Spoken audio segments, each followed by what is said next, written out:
There is a split second between your mental process prior to making a decision and the carrying out of the actual action in line with the decision you made. During this split second, a part of you, that part of you that is trying to be better, is screaming a particular instruction. But that instruction is drowned out by the voices in your head that are much louder, the voices that advocate for distraction, the voices that are self-punishing and self-sabotaging, and perhaps also the voices of despair, fatalism, and cynicism that do not really believe that whatever action you carry out can truly significantly change your life. All of these, of course, are delusions in many ways. A part of you that is not aiming for grandeur knows simply that the correct course of action would be to not have the two cheesecakes. But the other parts of you, the ones that have perhaps been in power for very long, they're the ones which have taken over the reins. I had a moment this morning where I was going to order cheesecakes, and I was going to press snooze for the second time. I became hyper aware of that charge within me, that charge, that sense of urgency, which said, let's make different choices. And I found that split second stretched out, and it became, let's say, 5 seconds. It became longer than it normally is. And I thought I would make a different choice. So I didn't. I decided I won't have the two cheesecakes today. And I decided I'll just wake up and start my day. I have developed this idea before, and I like to think of it like a video game. If you've ever read a book or played a video game with the choose your own adventure concept, you know that the series of choices you make determine where you end up. If you want an example of this, I would suggest you watch Netflix's Bandersnatch, because it can be rather dark and macabre at various points in terms of what happens when you make the wrong choices, or the choices that are for the plot rather than for the good of the character, which is an interesting thing to have in a narrative of that kind, because normally in these sorts of games you do kind of make choices for the plot. You exert an agency over this fictional narrative that perhaps you would not exert over your own life. Obviously, the choices you make in a choose your own adventure are different from the choices you'd make in real life. Perhaps you'd be more exciting.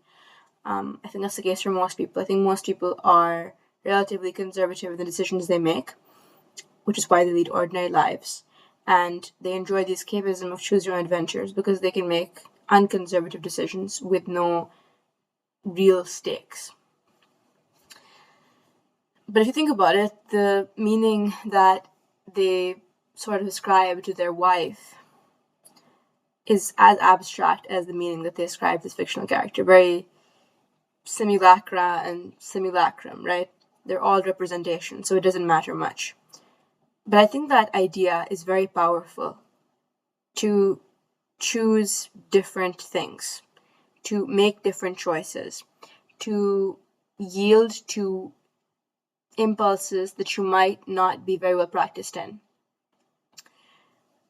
What got me out of bed this morning wasn't that sustaining idea that impulse breeds action, that action breeds impulse. That is not what motivated me. Nothing motivated me more than that awareness that this moment is like thousands of others. And I think something that also added to this was the fact that I was thinking about the selfishness of men and how that's a little bit aspirational. I mean, women are often told in relationships to act like men. to disconnect from sexual engagement, to not invest too much emotionally at an early stage, and to nourish their life outside of romantic attachment, and to see romantic attachment as one small facet of life rather than the main thing, rather than the main event. The main event should be them. And I think seeing yourself as the main event is something that men are very, very good at. And I'm often surprised by how many mediocre men will be comfortable parting ways with someone who is objectively out of their league. And I've wondered what compelled this man who had encountered like this angel on earth to fumble. What compelled him to willingly leave the situation? What made him think that he could do better? Is that what it was? I think it's because men are very imaginative. They're very ambitious. And I think when they feel that their freedom or ambition is threatened, they are willing to do whatever they can to safeguard it. And I think that in romantic relationships, if they feel that they are being taken advantage of, or there's anything better, even a little bit better, that is possible for them, they will leap for it immediately because they always take that chance on themselves. And I think that that is an attitude that women could benefit from. A lot of the behavior of men in this way, in action at least, is rather desirable because men are aspiring not to be great men. I find that the greatest men are not the ones who are aspiring to achieve the highest level of masculine in action. It is the ones who are striving to transcend humanity entirely and to be godlike. And I think that's something that's worth being. If you're a Christian, for instance, you might really find that idea compelling. I think that's something that's very compelling about Christianity for a lot of people, is that God has experienced your suffering. And strains of Quakerism similarly appeal to me personally for that very reason, that there's God inside me and I must manifest him to his highest degree. Now, I'm not Christian, but I do think that there's something really inspiring there. I think there's something really inspiring about striving to not just be better than other human beings, but to be better than humanity itself, to not limit yourself to what human beings have done in the past. Looking at the grand history of the human endeavor, you can point to all sorts of horrors and triumphs that human beings have managed to achieve during their short lifespans on planet Earth. And the idea, that quote, which I learned in my first week of my English degree, was, "Nothing that is human is foreign to me." And I repeated this to myself when I found myself feeling ashamed or embarrassed, saying to myself that nothing that is human is foreign to me. So an impulse like embarrassment or shame, the desire to be loved, the desire to not be wounded, that feeling of self-preservation, that is not foreign to me, and every human being has encountered it. As my self-image became more tenable, let's say, this idea of nothing that is human being foreign to me was extended in its logical opposition as well, which was that there are so many great people out there who I admire, like Louis Pasteur, Joan Didion, Friedrich Nietzsche, Michelle Obama, Malala Yousafzai, C.S. Lewis, Yasin Malik, my sister, my mother, and all of these are very inspiring people, and they had something in them which pushed them to great. A lot of people who are great don't inspire me, but they did great things. They made great discoveries. They were visionaries and geniuses. And if they had something in them that allowed them to act that way, then that means that seed is within me as well. Because by virtue of being a human being, I have those same reserves within me. Human beings don't really deviate that much. We all have the same biological makeup. And even the difference between a man and a woman is like, yeah, there's a difference. But I think Yeah, that's the only real distinction you could make. I don't think that, like, differences on racial levels, for instance, succeed in being very persuasive in suggesting that human beings are wildly different, because I think that human beings are much the same. The colonized, the colonizer, all of them, they're pretty much the same. So that's reassuring, and it's also inspiring. It's also humbling because you know that you're capable of the same failures that they are. And I think keeping all of this in mind, it is important to seize the moment that you have in front of you. There was a poem I read, which was in Urdu, but it translated into something like this. Don't think about yesterday, don't think about tomorrow, think only of the present moment, because this present moment is alive because you are alive. You give it life. This really comforted me, and perhaps not comfort. I think it really roused me into action to some extent. It evoked a sense of urgency in me, and I put it on my wall. Now, I don't have anything on my wall. I'm gonna put up some paintings when I've, composed them. But my posters and quotes are off. Over there on the softboard wall, I have what I'm learning: commandments, ways of living life, what to avoid, things like that, just in one place. Because I find myself reaching conclusions, and I think that having them in one place could be helpful. I have the movies I want to watch, plans for the future. So that board is something that provides me with hope, and sort of acts like a compass, a visual compass for my life. And I think having just this one board is effective because having images everywhere, vision board there, and quotes over here, and posters here, and postcards there, it's not overwhelming. But I think that clearing out my space could be helpful. That's why my bed is a mess, because I'm trying to cultivate my space in a manner that emphasizes clarity and utility. And I don't get caught up in small things. I spent yesterday being very quiet and being more quiet than I normally am. And I talked to the camera for 1 hour and I think 20 minutes almost. I don't know if any particular good was got out of that venture, but I do think that perhaps that could be helpful to be quiet more, to be focused more. Because I think that I have gotten into the habit of killing time and of letting hours go by and devoting the hours I have to the pursuit of pleasure and rest.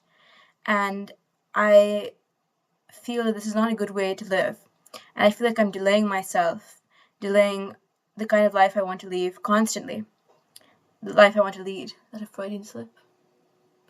I'm living the kind of life I'd want to lead constantly, and I don't want to delay that because I think that I read somewhere songs are how we decorate time. I think about that, and I think about how my mother always says that you shouldn't like save clothes for a special occasion, like you are the special occasion. I think about how that simple act is quite effective. I mean, it's almost like rebellious. It's a little bit subversive to wear grand, beautiful clothes in everyday situations. But I think that it also adds something special to that day, and I think it is a great reminder of mortality. The shirt that you find to be your most beautiful item of clothing right now, perhaps you will not find that to be the case in a few years. That is the case for me, at least. A lot of the clothes I used to think I would reserve for a date or a debate competition or something, I now wouldn't even wear in public. I'd probably go to sleep in those clothes. I ordered this dress a while back, and I was looking forward to it. It was the best dress I had, my favorite dress. I think it probably still is my favorite dress. But now it's kind of crumpled up somewhere in my wardrobe, and I was very careful with it in the beginning. And I think that we should treat all our clothes well, but I also think that we need to remember that when something is important to you, like when you have options, when you have the option to take your time with your assignment, when you have the option to wear something and feel special, take those opportunities. Like, you may not have time to complete your assignment. At some point your options might narrow and you won't have that time to complete your assignment. So when you have time to make it great, make it great. When you feel that impulse within you that this is going to make me feel beautiful, wear the item of clothing. If you think that if you can identify something that'll affect something within you, do it. I think that when you do these things, you are able to create like a charge. And that charge is exciting. And I think it's wonderfully compelling, especially if you've been living your life in a very monotonous way. I think it helps to break that monotony because you subvert ways of living. You no longer yield to rest and stuff as impulses. So those are my 2 cents. This morning I decided to avoid cheesecakes and to not snooze my alarm. I think that those are choices that are different from how I've been living my life. Because for the past 2 days I've been having lots of cheesecakes and I haven't been waking up very early. But it's 5:28 a.m. right now and I have the day ahead of me. And I'd like to see what happens with my day when I make different choices. I'm not going to come back on this video to give an update. I'm not going to suggest this is like a challenge, 24-hour challenge or anything. But I'm going to say that today I would like to see what happens when I make the right choices. Because there are rare days when I actually keep in line with my diet. When I actually get back to the people that I said I was going to get back to. And these are affecting things. And even if they feel like, oh, this is just temporary, you're temporarily taking responsibility, we're going to get to it eventually, I think that's still something that's worth rewarding. I mean, last term, I didn't clean my room, like, almost at all. It was always messy. And it was always messy, and it was always, like, a Herculean task to clean it. And because there was that awareness in my mind that it's a really easy task and that at least I have the impulse, that's what matters, I ended up not cleaning my room at all. So slowly the impulse also dwindled. Because there was no inaction, that impulse dwindled. And I think that had I gotten up and cleaned my room, I would have more consistently had the desire to keep my room clean. I don't think I would have felt like, oh, this is absurd. I'll just keep my room dirty because I've cleaned once. Like, how many times I've cleaned this term? No, I think that cleaning my room and making my space nice would have communicated to me that that impulse also needs to be there. It's something I'm aware of often, that impulse is important. So when I know in my mind that, oh, I know what the right thing to do in a situation is, that's comfort enough on its own. But I think that there needs to be comfort beyond that. There needs to be perhaps like something beyond that. There needs to be an action which is in line with comfort, because it's not enough to just intellectually articulate something. It has to be followed up. Intellectual articulation, I think, is limiting, and I think that it is not as brave as actually doing something hard. I don't think that intellectual realizations like that should be commended so much when they're easy. It's easy to come to these conclusions. I have been exposed to enough literature and philosophy to know what I probably should be doing. So for someone who perhaps is deficient in cultural capital or hasn't read very widely, they might find, and or hasn't read very widely, they might find these conclusions, like articulating them, to be very powerful. But for me, I am always doing this. I'm always articulating what I should be doing. I'm always coming up with systems for living. But I think that what I need to start doing now is living by them. And I have found that I've done that. I made a choice a few days ago that I would start choosing optimism over fatalism. And that was a good choice to make. And it became reflected in my actions. It was a powerful realization. And I'm not entirely sure how I came to it. I think it was just looking at how I think carefully, looking at old diary entries and thinking about, oh, I was so upset about this guy and turned out fine. Stuff like that made me realize that I have a tendency to be fatalistic, and that perspective is important, and that hope is important. So that was the impulse, the realization, the wording, the speech. But once you give a speech something, back it up with action, and I think that'll be very powerful. When I say make a different choice, I don't mean realize what needs to be done and pat yourself on the back for just realizing, for wanting to be better. I think if you're in the habit of wanting to be better and you're in the habit of knowing what you should be doing, it is not enough to just know that you should stop doing those things. You need to live by them. Otherwise, you end up in a situation, I think, where you don't feel like those impulses you have. So perhaps rationally in your mind, I shouldn't cheat on my wife. And the fact that you have morality within you is perhaps encouraging to you. It tells you that there's good within you. And I think, yes, to some extent, it is commendable that you have that capacity within you to reach moral conclusions. But it's not enough to just reach that moral conclusion. You need to ask yourself why perhaps infidelity is an impulse you have in the first place. And the only way you can disprove that impulse is by not cheating on your wife, by doing the right thing. So that's what I'm trying to say. Make different choices. Say no to the cheesecake. Don't cheat on your wife, and don't hit snooze. And perhaps marvelous, marvelous things will begin to happen.